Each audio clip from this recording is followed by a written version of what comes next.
नमस्कार। कल के वीडियो में हमने समाजशास्त्र का सिलेबस के बारे में चर्चा की थी। शायद सिलेबस आपकी समझ में आ गया होगा। आज हम अकॉर्डिंग टू सिलेबस हम आज टॉपिक पढ़ाने जा रहे हैं। पहला टॉपिक है सिलेबस के अनुसार समाजशास्त्र का उद्भव, कि समाजशास्त्र का उद्भव कैसे हुआ। समाजशास्त्र एक विषय के रूप में कैसे स्थापित हुआ, इसके बारे में आज हम जानकारी देने जा रहे हैं। तो विद्वानों की मान्यता है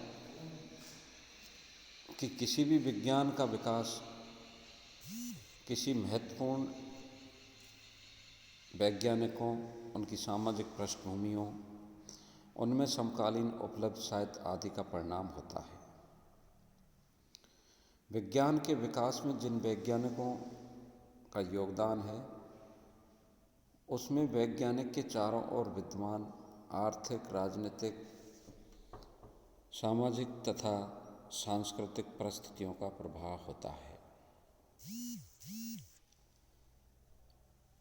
विद्यार्थियों, कोई भी विषय विकसित होता है तो उस विषय से संबंधित जो विद्वान जो शोध का कार्य करते हैं, समाज के बारे में जो अनुभव उनको मिलता है, तो उनके ऊपर समाज की जो परिस्थिति है, आर्थिक, राजनीतिक, सामाजिक, सांस्कृतिक परिस्थितियों का प्रभाव उसकी सोच पर पड़ता है और उस सोच के अनुसार ही वो अपनी लेखनी लिपिबद्ध करता है। संबंधित विज्ञान के प्रतिपादक जो कुछ लिखते हैं, विज्ञान की मान्यता निश्चित करते हैं, वह सब उनके समकालीन दर्शन, भौगोलिक परिस्थितियाँ, सामाजिक चिंतन आदि के प्रभाव का परिणाम होते हैं।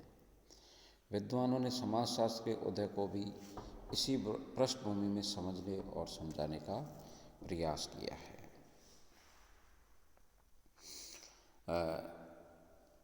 शायद आपके समझ में आया होगा ये बातें कि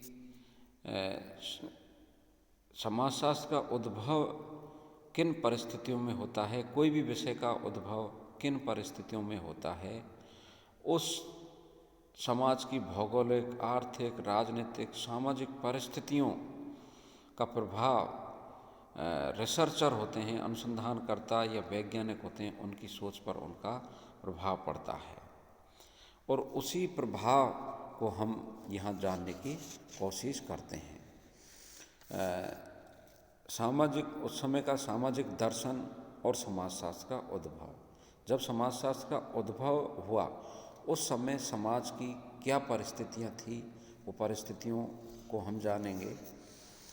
समाजशास्त्र की स्थापना ऑगस्ट काउंटे ने 1838 में की थी। ये बात आपको ध्यान में रखनी है कि समाजशास्त्र की स्थापना किसने और कब की थी, ये बात आपको ध्यान में रखनी है, क्योंकि ऑब्जेक्ट टाइप में ये प्रश्न अक्सर पूछा जाता है। इस काल से पहले सामाजिक वैज्ञानिकों की विचारधारा का जो विकास क्रम विद्यमान था, उसका प्रभाव काम्टे पर पड़ा।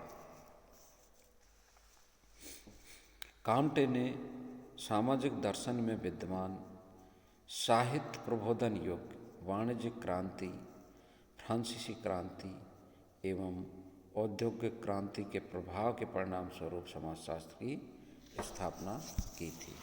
कहने का मतलब ये है कि काम्टे जब पैदा हुए थे, काम्टे ने जब समाज को समझा, उस समय फ्रांसीसी क्रांति और इंग्लैंड की औद्योगिक क्रांति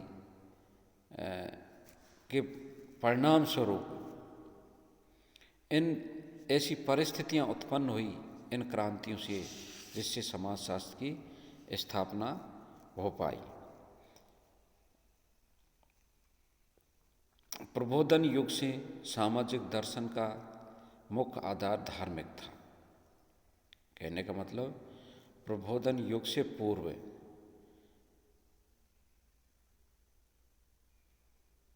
जो सामाजिक दर्शन का जो आधार था वो धार्मिक था। इस काल में घटनाओं की व्याख्या धार्मिक दृष्टिकोण से की जाती थी, अर्थात व्यक्ति की सोच धार्मिक थी। वो हर वस्तु को, हर घटना को, हर बीमारी को वो धर्म की दृष्टि से सोचता था। कोई भी अगर व्यक्ति इंजर्ड हो जाता था, बीमार हो जाता था, तो वो डॉक्टर के पास ले जा कर के किसी झाड़ फूंक करने वाले व्यक्ति के पास हो जाता था। उसकी सोच यही रहती थी कि किसी देवी प्रकोप से ये बीमारी हुई है। तो उस कहने का मतलब उसका दृष्टिकोण हर घटना के पीछे धार्मिक दृष्टिकोण था। काम्टे के अनुसार सामाजिक दर्शन की प्रथम अवस्था धर्मशास्त्रीय है। इस प्रकार धर्मशास्त्रीय अवस्था में दार्शनिकों ने प्रत्येक घटना की व्याख्या अलौकिक आधार पर की जाती थी। वे धार्मिक दृष्टिकोण से ही घटना को समझाने का प्रयास करते थे। राजनीतिक सत्ता पुजारियों, धार्मिक कर्मकांड संपन्न कराने वाले व्यक्तियों एवं सैनिकों के हाथ में हुआ करती थी। कहने का मतलब कि जो सत्ता थी वो किनके हाथ में थी? पुजारियों के, और जो धार्मिक कर्मकांड संपन्न करवाते थे उनके हाथ में सत्ता हुआ करती थी। प्रबोधन युग से पूर्व सामाजिक दर्शन की प्रथम अवस्था धर्मशास्त्रीय थी और दूसरी अवस्था तत्वमीमांसीय थी। कहने का मतलब धार्मिक दृष्टिकोण के बाद वैज्ञानिक या व्यक्तियों की सोच तत्वमीमांसीय थी। तत्वमीमांसीय अवस्था में घटनाओं के कारण और प्रभाव अमूर्त शक्तियों को, कहने का मतलब तत्वमीमांसीय अवस्था में घटनाओं के कारण और प्रभाव को अमूर्त शक्तियों का परिणाम मानते थे। सामाजिक विचारक अमूर्त शक्तियों को ही सर्वोपरि मानते थे। राजनीतिक प्रभुत्व धर्माधिकारियों एवं विशेषज्ञों के पास होता था। इस काल के बाद सामाजिक दर्शन का प्रवेश यूरोपीय समाज में परिवर्तन के युग में हुआ, जिसे प्रबोधन युग कहते हैं। प्रबोधन युग, आगे इसकी परिभाषा दी गई है, उसको समझना है। तो अब जब काम्टे पैदा हुआ उस समय क्या परिस्थितियां थी, किस तरह का समाज का चिंतन था, उस चिंतन के आधार पर समाज एक विषय के रूप में स्थापित हो सका। अब है प्रबोधन युग और समाजशास्त्र का उद्भव। कि प्रबोधन युग कौन सा था जिसमें समाजशास्त्र का उद्भव हुआ, उसका विकास हुआ। इस युग में फ्रांसीसी दार्शनिकों की चेतना को निश्चित रूप से व्यक्त किया गया है। 18वीं शताब्दी में अनेक परिवर्तन आए। इन परिवर्तनों में प्रमुख परिवर्तन यूरोपीय दर्शन में आया एवं इस शताब्दी में सामाजिक आंदोलन हुए, जिसे विद्वानों ने प्रबोधन काल का नाम दिया। प्रबोधन काल विद्यार्थियों हमें ध्यान रखना है, क्योंकि 15 से 20 शब्दों का प्रश्न पूछा जा सकता है कि प्रबोधन युग को स्पष्ट कीजिए या परिभाषित कीजिए। तो यूरोप में जो परिवर्तन आया, जो पुराना जो सामाजिक ढांचा था उसके खिलाफ जो आंदोलन हुए, जो विचार निकल के आए उनको प्रबोधन युग का नाम दिया गया। इसे प्राय विवेक युग भी कहा जाता है। प्रबोधनकालीन दार्शनिकों ने धार्मिक तत्वमीमांसीय दृष्टिकोण एवं व्याख्या की आलोचना की। तत्वमीमांसीय जो दृष्टिकोण था, धार्मिक जो दृष्टिकोण था, उसकी इस काल में आलोचना की गई। इस प्रबोधन युग में सामंतवादी यूरोप के परंपरागत चिंतन में क्रांतिकारी परिवर्तन देखा जा सकता है। प्रबोधनकालीन दार्शनिकों ने अनेक प्रगतिशील विचारों पर प्रकाश डाला।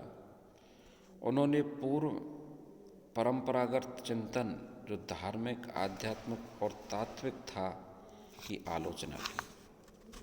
कहने का मतलब पहले से जो व्यक्तियों का जो दृष्टिकोण था, जो धार्मिक और तात्विक था, उसकी इस युग में आलोचना की गई। विज्ञान एवं तर्क के महत्व को समझा एवं यथार्थ अध्ययन के लिए वैज्ञानिक दृष्टिकोण की वकालत की। कहने का मतलब है कि यथार्थ के आधार पर, अर्थात जो वास्तविक है उसके आधार पर व्यक्ति का दृष्टिकोण निश्चित हुआ।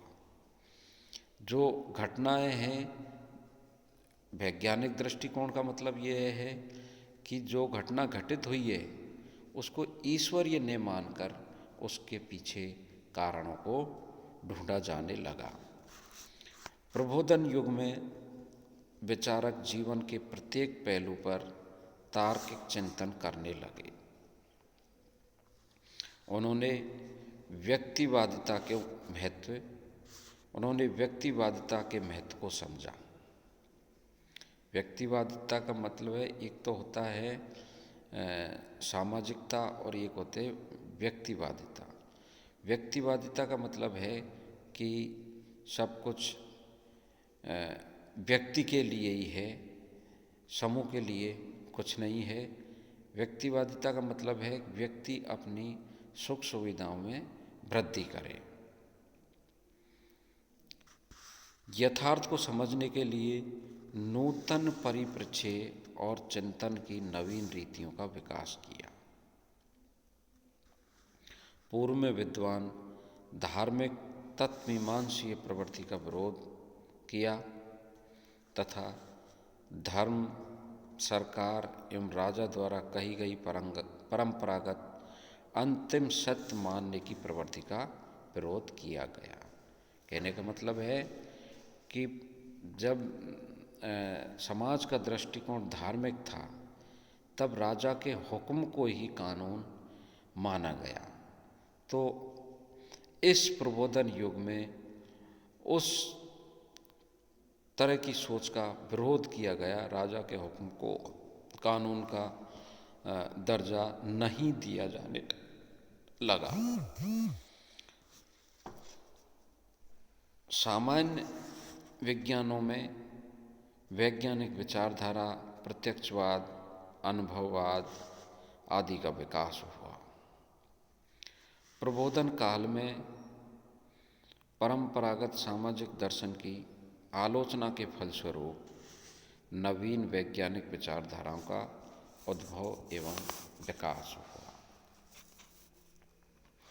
इस काल में इस विचारधारा का विकास हुआ कि प्रकृति एवं समाज का अध्ययन वैज्ञानिक अध्ययन विधि से करना संभव है। पहले ये सोच थी कि प्रकृति और समाज ये ईश्वर रचित हैं, इनके बारे में हमें कोई अनुमान नहीं लगाना चाहिए।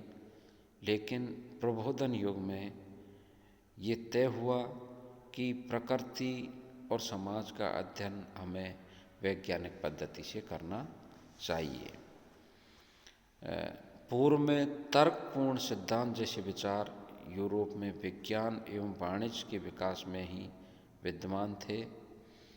वैज्ञानिक क्रांति एवं वाणिज्यिक क्रांति के परिणाम स्वरूप एक नवीन परिप्रेक्ष्य या पर्सपेक्टिव का उदय हुआ, जो आगे चलकर फ्रांसीसी और औद्योगिक क्रांति के प्रभाव से विकसित हुआ। विद्वानों की ये मान्यता है कि इस नवीन दृष्टिकोण ने समाज का एक विज्ञान के रूप में प्रादुर्भाव संभव किया। कहने का मतलब है कि इन सब घटनाओं का प्रभाव फ्रांस की राज्य क्रांति और इंग्लैंड की औद्योगिक क्रांति पर प्रभाव पड़ा, जिसके कारण फ्रांस की राज्य क्रांति के दौरान 3 बातें निकल के आई: स्वतंत्रता, समानता और बंधुता। ये 3 जो बातें निकल के आई थी वो फ्रांस की राज्य क्रांति से निकल के आई। उसके बाद इंग्लैंड की औद्योगिक क्रांति हो जाती है, लोगों को रोज़गार की बहुतायत में रोज़गार मिलने लगा, तो व्यक्ति को जब रोज़गार मिलने लगा तो व्यक्ति की सोच वो व्यक्तिवादी और स्वतंत्रता युक्त हो गई। अब व्यक्ति राजा के हुक्म को कानून नहीं मानने लगा। प्रबोधन युग से पूर्व यूरोप का परंपरावादी स्वरूप था। प्राचीन यूरोप में धर्म का प्रभुत्व था। आर्थिक व्यवस्था का मूल आधार भूमि थी। ये उस समाज प्रबोधन युग से पूर्व के यूरोप की समाज की स्थिति के बारे में बताया जा रहा है। प्राचीन यूरोप के समाज में 2 वर्ग थे, सामंत वर्ग और किसान। सामंत भूमि के मालिक होते थे और किसान उस पर काम करते थे।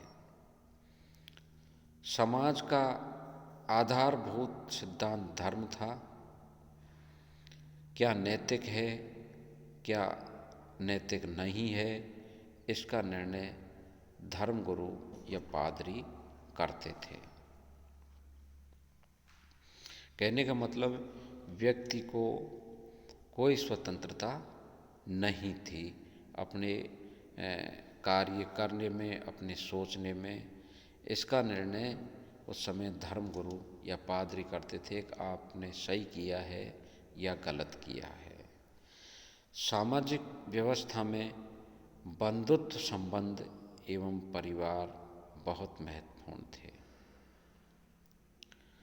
प्राचीन यूरोप के समाजों में ये मान्यता व्याप्त थी कि राजा को भगवान ने लोगों पर शासन करने के लिए भेजा है। ये सोच थी उस समय कि जो राजा होता है उसको भगवान ने प्रजा पर शासन करने के लिए भेजा है, इसलिए उसके हुक्म को ही कानून का दर्जा दिया जाता था। महिलाओं की स्थिति बहुत खराब थी। कहने का मतलब महिलाओं के कोई अधिकार नहीं होते थे। उनको पर्दा प्रथा में या घर के अंदर ही रहने को मजबूर किया जाता था। राजतंत्र का प्रभुत्व था। धर्म, सत्ता, संपत्ति, समुदाय आदि की व्याख्या धर्म के आधार पर की जाती थी। प्रबोधन युग में इन सब बातों का, इन सब सोच का इस समाज में जो प्रचलित था, इसका विरोध किया गया। समाज के सभी परंपरावादी धारणाओं की नवीन व्याख्या की जाने लगी और उन्हें नवीन संदर्भ में देखा जाने लगा। पारिवारिक निष्ठाओं का स्थान आस्थाओं ने ले लिया। पारिवारिक निष्ठाओं का मतलब व्यक्ति परिवार तक ही सोचता था, वो परिवार से ऊपर और किसी सत्ता को नहीं मानता था, उसकी आस्था, उसकी निष्ठा केवल परिवार तक सीमित थी। लेकिन प्रबोधन युग में उसकी निष्ठा का स्थान आस्थाओं ने ले लिया। आस्थाओं का मतलब है श्रद्धा, कि अब उसकी श्रद्धा परिवार के साथ साथ अन्य सत्ताओं की तरफ भी उनकी आस्था में परिवर्तन आया। महिलाओं की दयनीय स्थिति में सुधार आया। महिलाओं की जो स्थिति थी, उनको कोई अधिकार नहीं थे, उसमें भी प्रबोधन युग में सुधार आने लगा।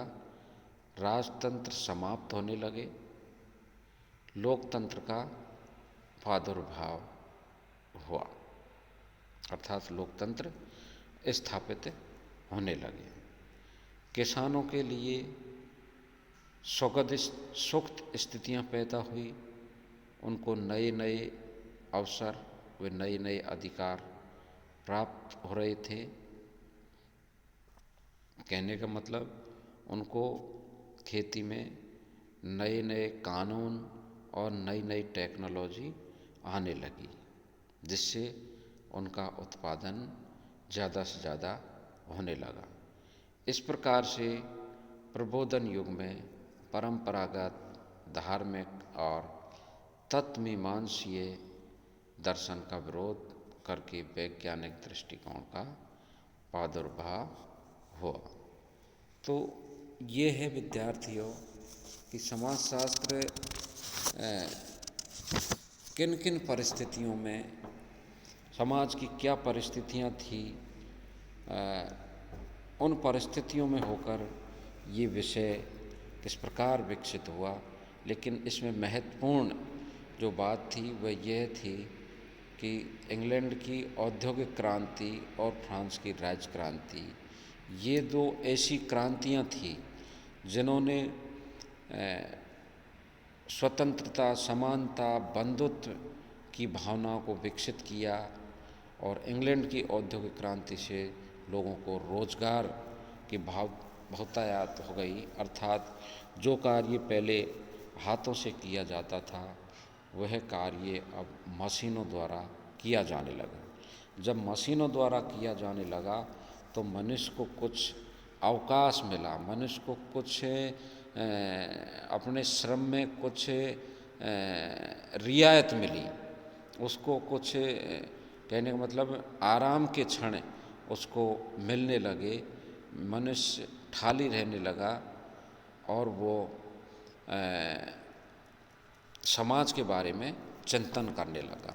जब व्यक्ति, आप ये जानते हो कि जब व्यक्ति को फुर्सत ही नहीं होती है, वो हर समय मेहनत करता रहता है, तो उसकी कोई सोच नहीं होती है। सोच जब करता है जब उसको कुछ फ्री या स्वतंत्र समय मिले। तो इन क्रांतियों से उनको कुछ स्वतंत्रता मिली, खेती का मशीनीकरण हो गया, तो व्यक्ति को कुछ फुर्सत मिली। उस फुर्सतों के क्षणों में मनुष्य समाज के बारे में सोचने लगा।